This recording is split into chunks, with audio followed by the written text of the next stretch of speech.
It started with games. Simple things. Pixels, buttons, a bit of fun. Then, somewhere along the way, the big platforms moved in. Last year, $200 billion flowed upwards, away from the people who actually play. This year, they take it back. YOM, where players play games straight from your PC, not a data center in Virginia. Meet Tyler Pemberton. Yes, this looks dramatic, but he's perfectly fine. Tyler's offline. His PC isn't. 47 players streaming from his GPU right now. Even AFK, Tyler's rig is pulling its weight. He's making money in his sleep. Maybe this is what happens when gamers finally take control of their own world. Turn your idle GPU. YOM.net. Eat, sleep, earn, repeat.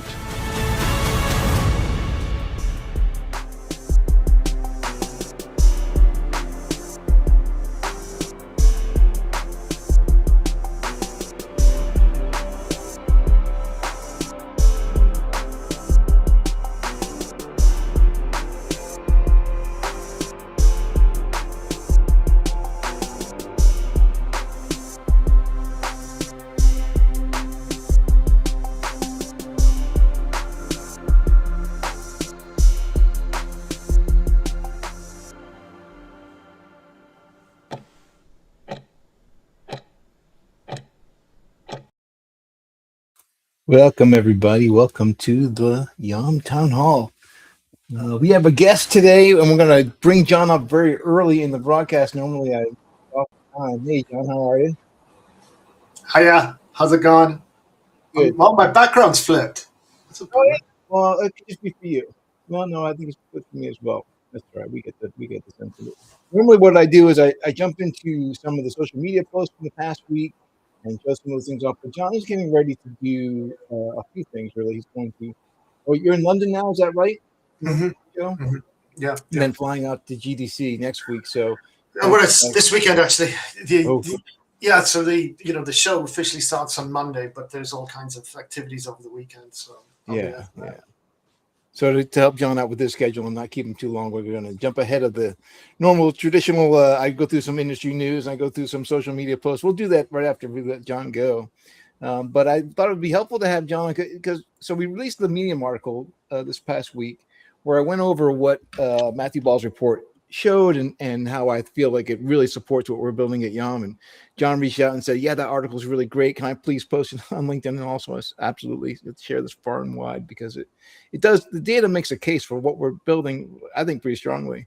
So I wanted to have you on so we can talk about that. But first, just for people who aren't familiar with these game developer conferences and those kinds of things, I thought it might be just instructive if you just go through a quick 5 minutes of what do you have to do to get ready and what happens at these shows.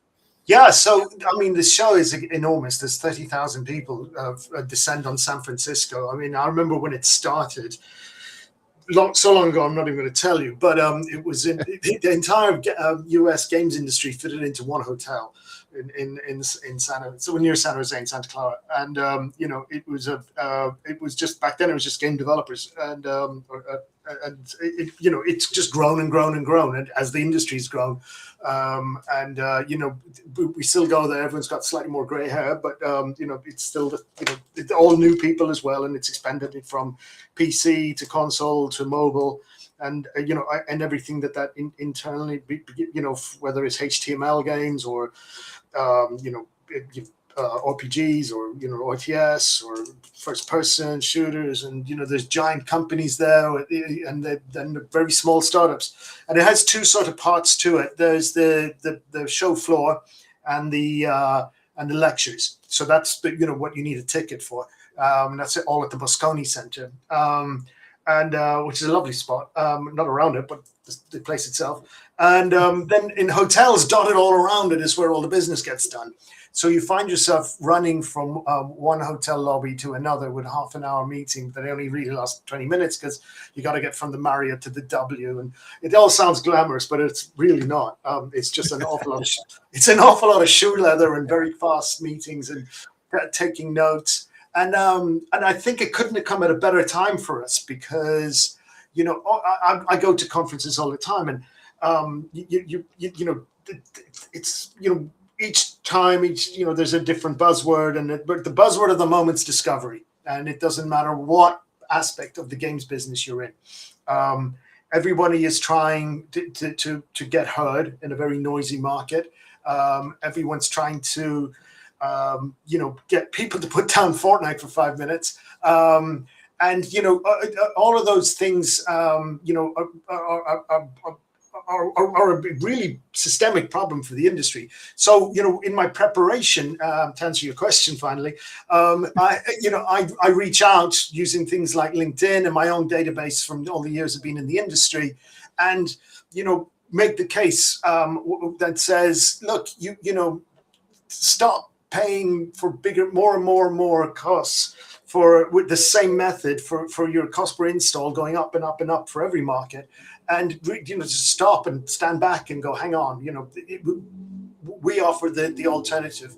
And, you know, that outreach has been incredibly successful. You know, I used LinkedIn, I use emails, or it's just, you know, people that I know well. And from that, you build up, you know, a series of meetings, you know, at the show. There's another tool called Meet to Match that they use as well. And so, yeah, from that, you end up with 3 calendars that you try and sync across 2 time zones. And just to make it even worse, the US goes back to 7 hours behind us instead of 8. And it's just I guarantee you there'll be about 10 Europeans showing up either an hour early or an hour late because of the time difference. Yeah. I'm getting prepared for it. This is the weekend that I lose an hour of sleep. And that's right. Yeah, spring forward. Yeah. So we don't go until the end of the month. So, right. So, you know, it's great for me. I get to see I lived in California for 20 years, and I get to see all my buddies, and you know, they're all I have low friends in high places. And, it's great to network. It's a great industry. People will genuinely help. People pass on and they say, okay, this is for me, but you should talk to Bob or whoever. And, you know, and inevitably Bob's your guy, right? And that's one of the great things about the business. That is the genuine networking, you know. I can confirm that, you know, so much of it happens outside of the Moscone Center. Last year I went, and the very first morning, I think I had breakfast at a diner. And of course, the guy sitting next to me, I just struck up a conversation. I was by myself. And sure enough, he's at small publishing house. They've got like 7 or 8 games that they were working on. And he knew somebody that I used to work with. That we started talking about, you know, where we come from and our histories. Oh, yeah, I know that person as well. And we started talking. And it really is a lot of networking. This is just breakfast the first morning. It was like that kind of that kind of a connection are made. I mean, the biggest deal I ever did, very quick story, was bumping into an old buddy in the lobby of the W Hotel. And he said, what are you up to? And I said, well, I'm running interactive for Paramount Pictures. And he said, well, that's cool. And I said, what are you doing? He said, well, I'm running the App Store for Apple. Well, that's even cooler. And he said, well, why don't you guys make games? And I'm like, well, we just did. We launched Top Gun last week. And he go, oh, well, sorry, we have 1,000 a week. I didn't notice. But hey, right. And so that's that. And I wandered off. And a week later, I'm sitting in my office back in LA, and I get a call. It's the head of Apple marketing, not like everything, you know. And they're like, we want to put Top Gun on billboards all over the US. And I'm like, no, of course not. I'm like, yes, we can do that. And, you know, and it was for the, you know, there's the phone, there's the jet and game, and they featured us on the landing page. And we went from 200,000 to about 2 million sales, you know, in a week. It was incredible.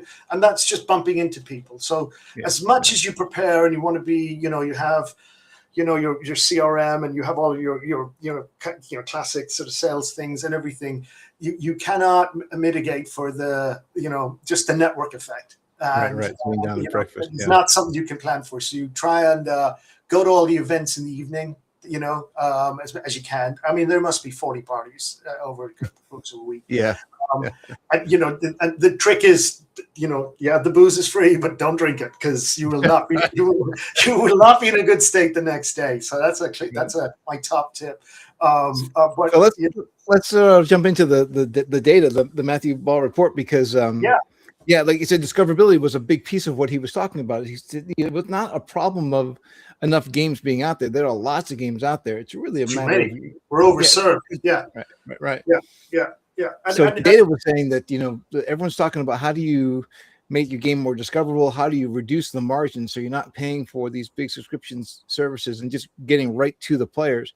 To my mind, everything we're doing with YOM, where we can stream to a URL or inside of a social media channels, or act as an advertisement for the game just by having the demo level up inside of an ad, that all spoke to me from what his report did. But I think you second that. You agree with everything that I mean, absolutely. I mean, the word to the key word in the sentence is discover. Right now, how do you discover something? Right, you have to be looking for it, or you're open to it. And if all you're doing, if you see an ad that sort of breezes past you, or you see something mentioned, I mean, it's like going back to the days before hyperlinks, right? The ad goes by and you're like, I'm busy playing Fortnite, and or Call of Duty or something, and it's just that's it. It's just passive. It's a very passive experience. Whereas we can go, when you go stop for a second, click, and then you're suddenly on it. You're discovering, right? And so what we're doing is we're turbocharging that experience. It's like you're not just clicking, oh, that's interesting, maybe I'll remember that later, because you would click to a web page or something, right? It's like no. We've got to work the way everyone works on the internet. We got to provide the rabbit hole. We all start out looking for a pair of pants, and we end up buying a car. And how did that happen? Right, because you just go down the internet rabbit hole. So we need to be that. And so what our thing is, you're interested, you click, and now you're playing, and you spend 5 minutes playing, and you never intended to do that, but now you're doing it, and now you like it, and then you like it on Steam, or you click and you download it, and boom, it's all, that's how we have to have the same modality that the consumer's expecting, right? Whether it clicks on it and it takes it to Amazon and they buy it or whatever. That's what we, you see this more in the mobile games business, where they'll have, they spend an awful lot of money, which again, we can save them, creating HTML5, which is a technology for, very more simple games, but it will run in a window.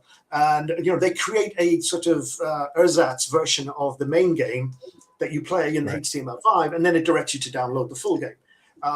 So we can emulate that, but it's the actual game that you're going to play. So you don't have to create this HTML5 version. And for PC games where you could never do that, there you go. There's your 5-minute sample, or 10 minutes, whatever it is. And so you're what we'd call the conversion rate. That is to say, someone that clicked on it that eventually buys it, so they convert into a consumer, is 40, 50, 60% higher from an interactive ad than it is from just a sit and watch the video kind of thing. So it is.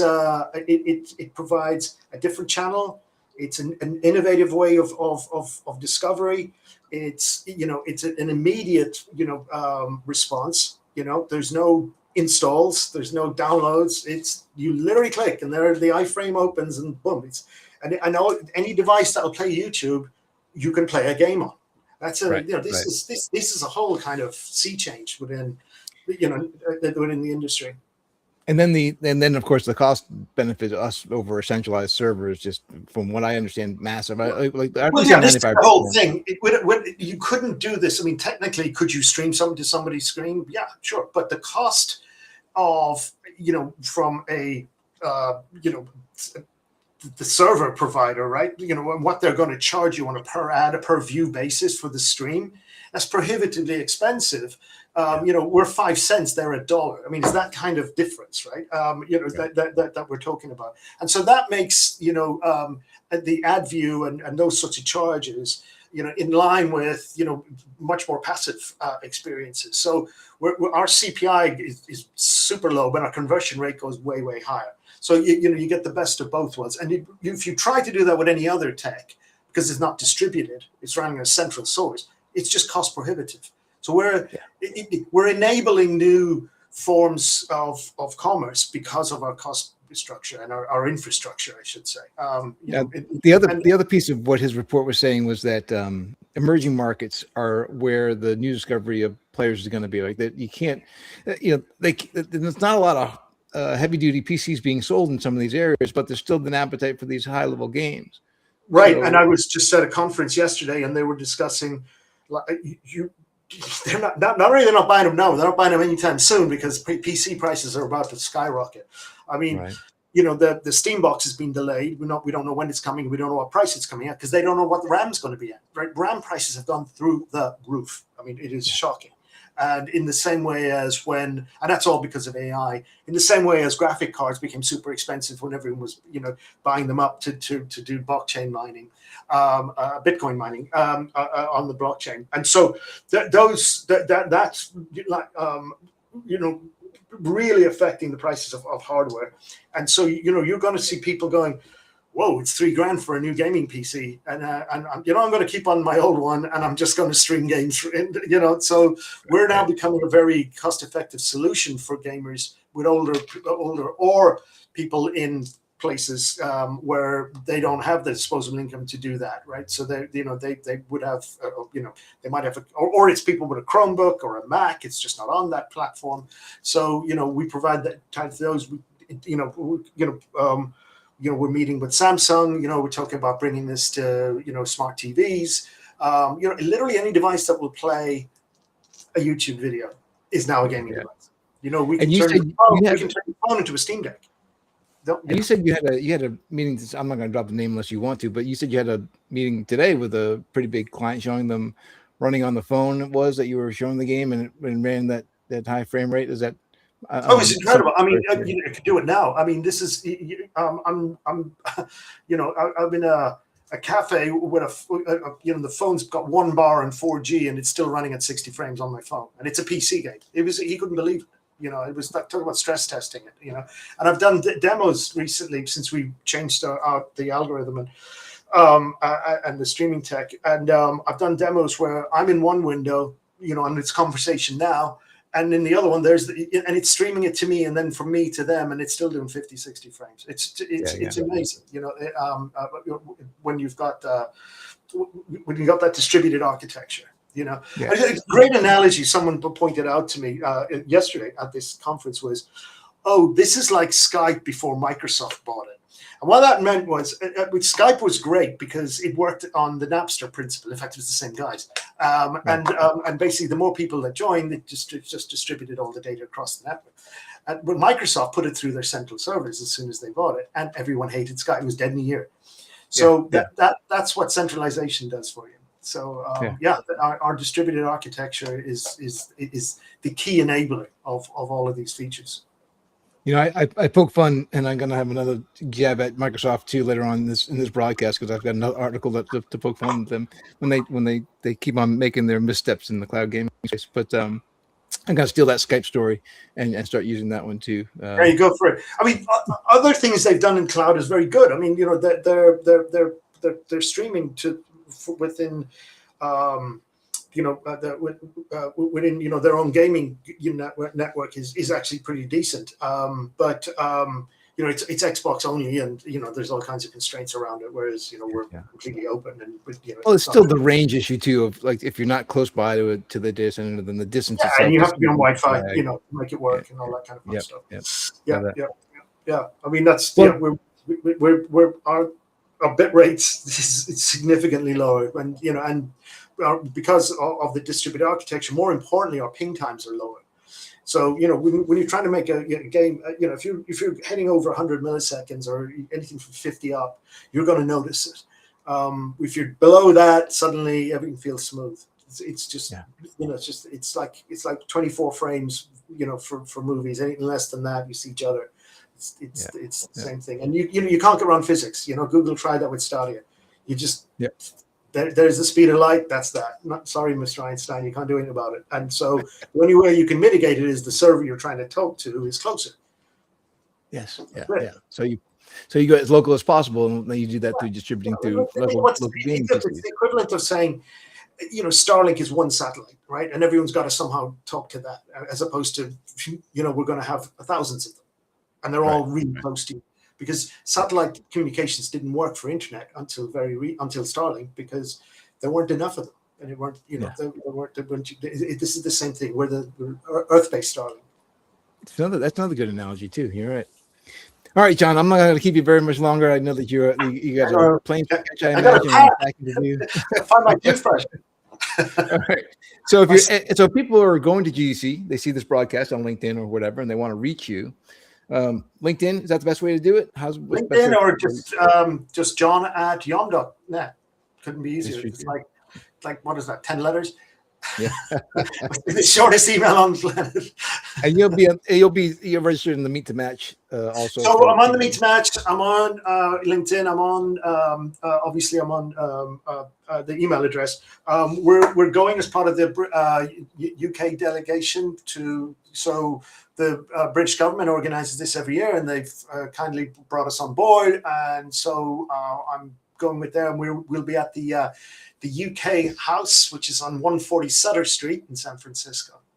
That's right. Yeah, the UK House is I went there again last year, and it was pretty impressive, the amount of people that they had going in and out. This building it's worth just going. Never mind seeing me. The building is actually the American Association of Architects building, so it's really cool inside. Yeah. That's true. All right, John. Thanks again. I appreciate it. I'm going to jump into the rest of the broadcast. Thanks for checking in with us. We'll see you.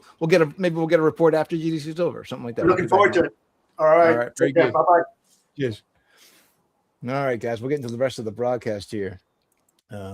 Let's take a look at some of the community posts. So again, usually what I do is I start the broadcast with looking at some of these renders of Walter that we have everyone send out. So if you don't know who Walter is our mascot, and the prompt to generate a Walter image from any of the AI programs we might use is he's a rust-colored gorilla, a rust-colored, slightly overweight gorilla who wears a white t-shirt and jeans, the YOM logo on the t-shirt, and round blue-tinted sunglasses.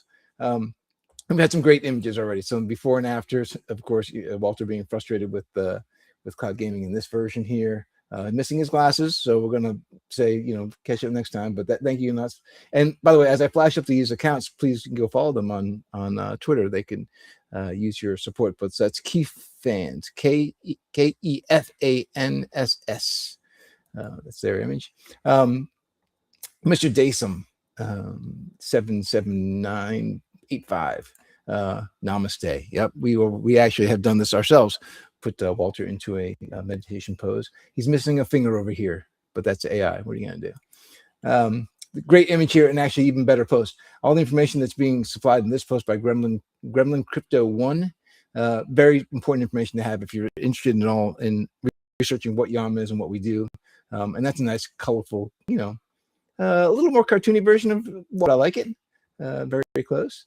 I think the winner for this week, though, I'm going to go with Drizzle Base ETH.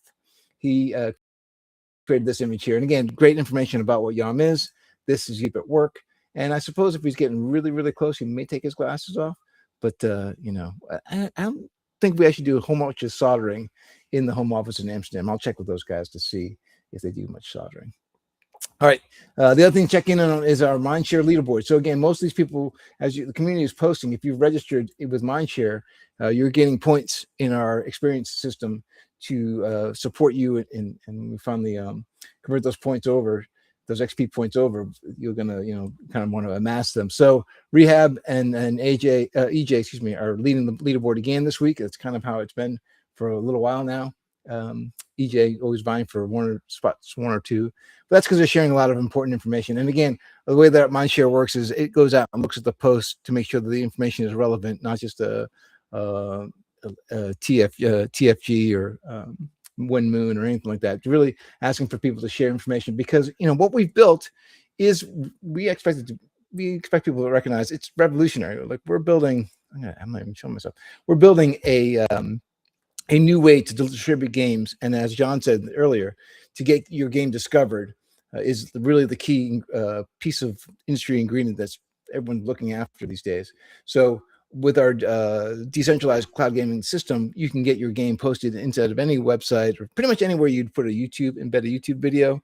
You can now embed your game stream off of our network, and it's a fraction of the cost if you'd have a central server. So So, anyways, getting that information out to more people, that's what we're asking our community to do, and the Mindshare board is a way to reward them for doing that sharing.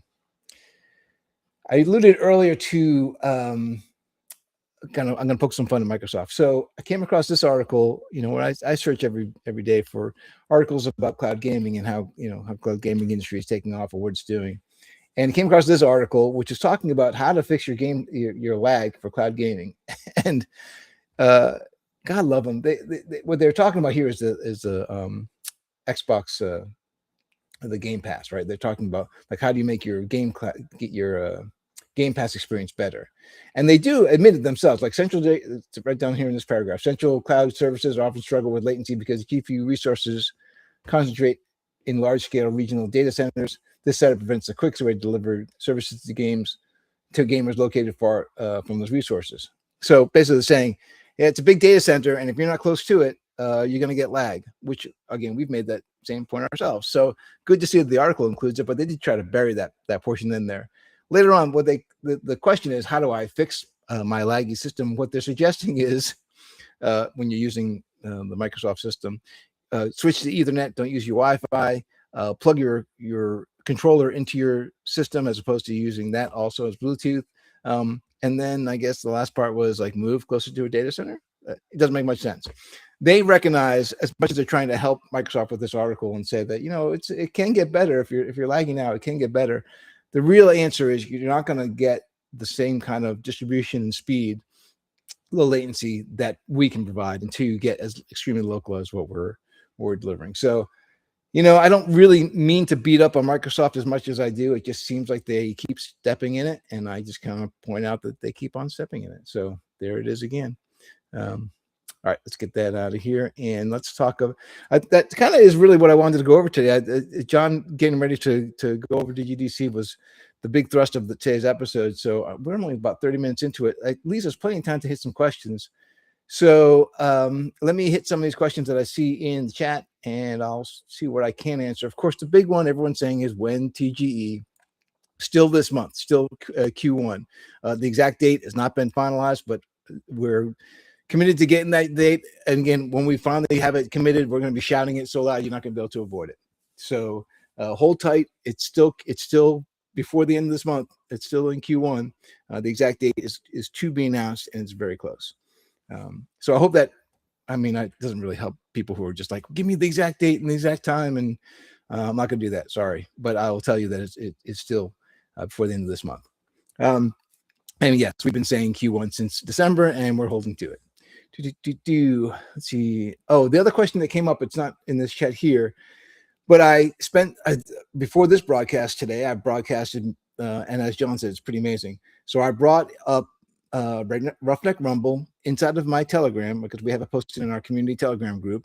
I brought it up from Telegram, and I streamed it through Restream to X, and all of it ran smooth. There was no lag at all, and of course, I didn't get my high score, but I did pretty good anyways. I did decent.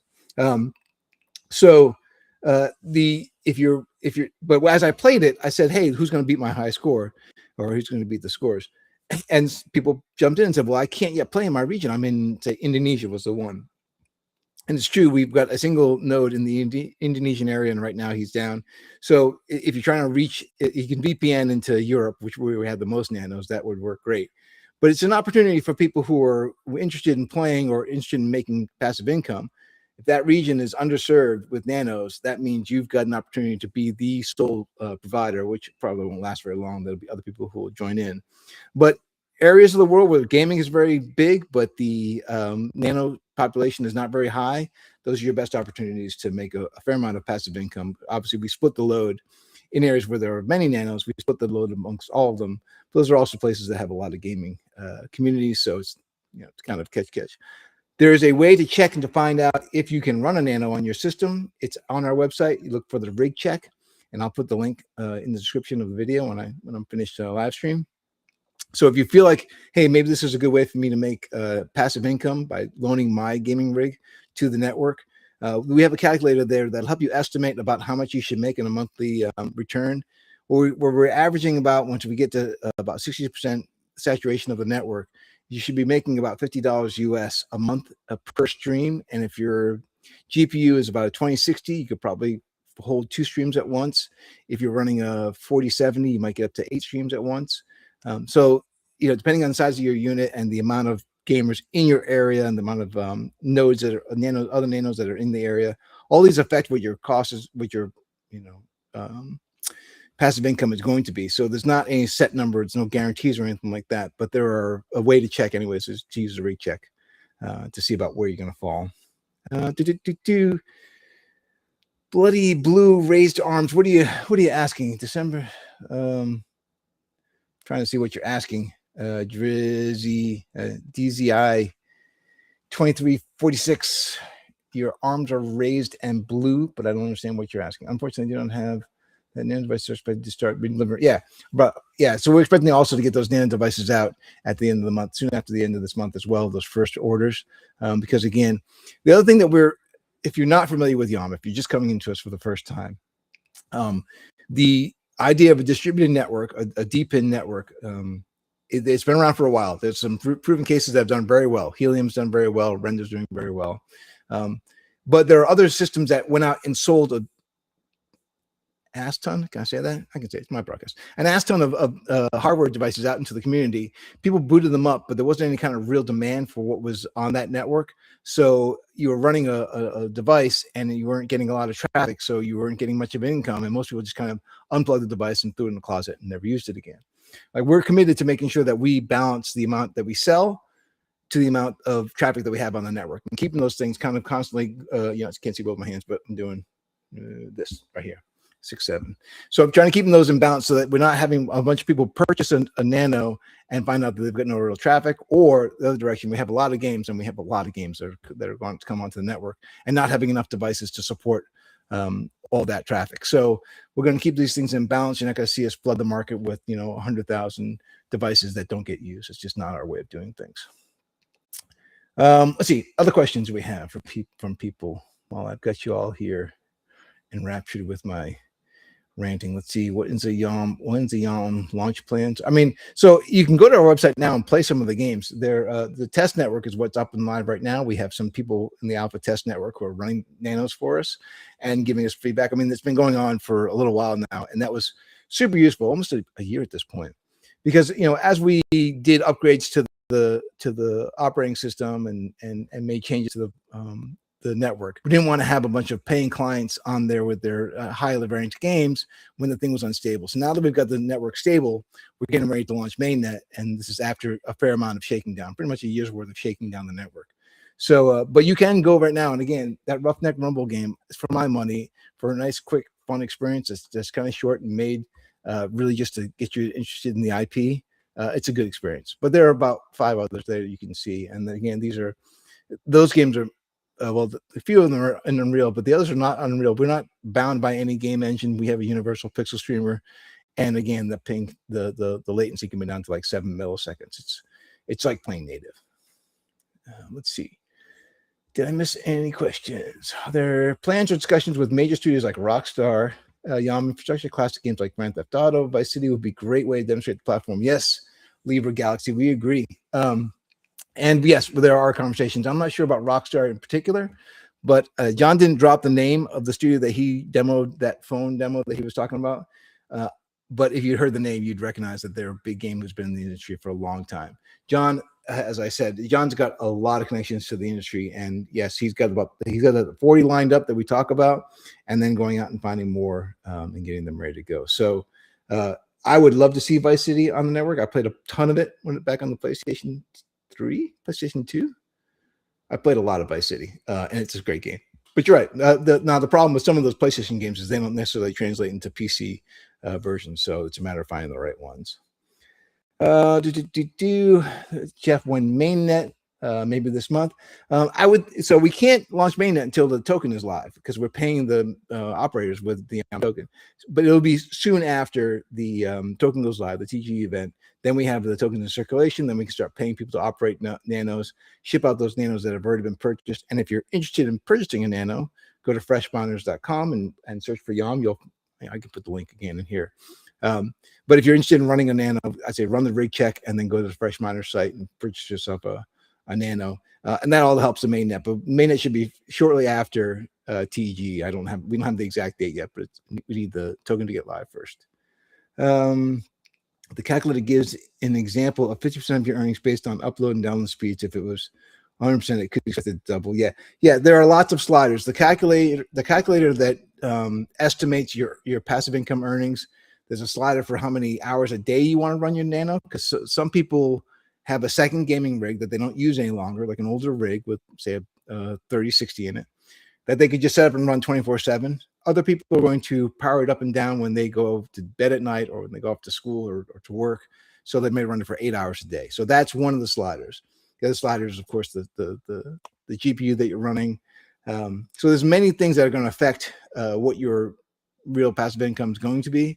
But go play with the calculator. It'll give you an idea. You can play around with, well, if I wanted to do it for 8 hours a day, what would the difference between that and 24 hours a day be?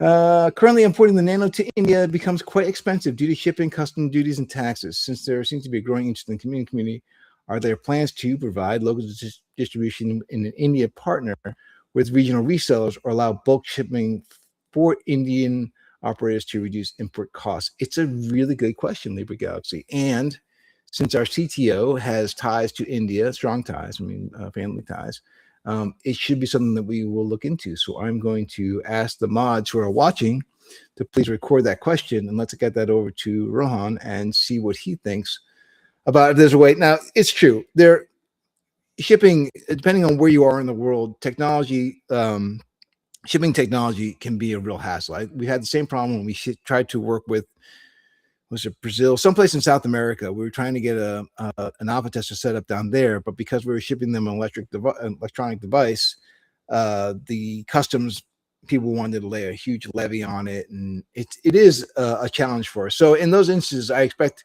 we'll work with our distributor to talk about how do we do international shipping better in countries or regions that have those kind of restrictions and costs. I don't know about India exactly, but it's worth us exploring. So we'll take a look at it, Libra Galaxy. Thanks. That's a good question.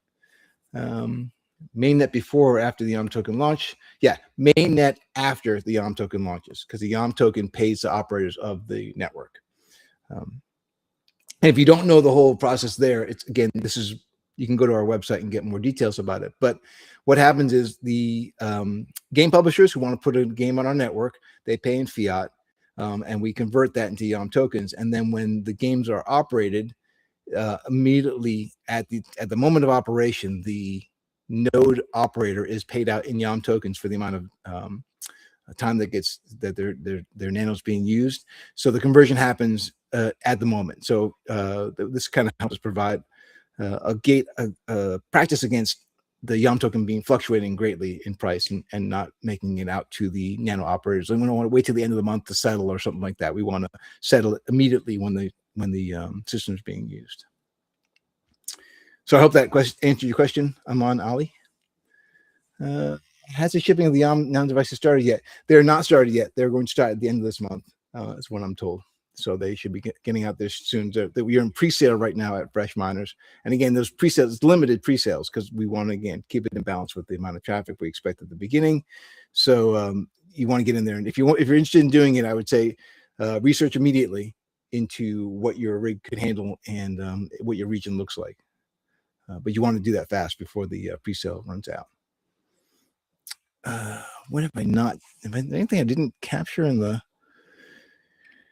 I think I captured everything from our discussion. If anyone knows Matthew Ball, I'm trying to get him to come on board to the town hall in the near future. But I expect he'll be busy at GDC next week. All right, I think I've got all the questions, and I think I did everything I wanted to accomplish. Everything I wanted to accomplish today. I appreciate everyone tuning in, paying attention, looking at our project. If you're on the Mindshare leaderboard with us and you're providing information through X and through other channels to get people to see who we are and prepare them for our TG, which is coming up soon, that we appreciate it. Thank you for your help and thank you for getting involved. If you're not getting involved yet, now's a good time to get started. And follow us if you're not following us already on our X account, which is, I think we're YOM_official, and our YouTube channel as well. there are ways to get all this information. My face is here every week. I probably will go and do another live stream, maybe even as early tonight, to live stream the Roughneck Rumble game again, because I'm kind of addicted to playing and I want to beat my Wave 5 high score. And I'd like the idea of playing inside a Telegram too, just because it ran so smooth, and it's like 2 layers. So kind of awesome. All right. Great. Thanks everybody again. As I say every week, be good to yourself, be good to other people, be kind, practice an act of kindness, and let's get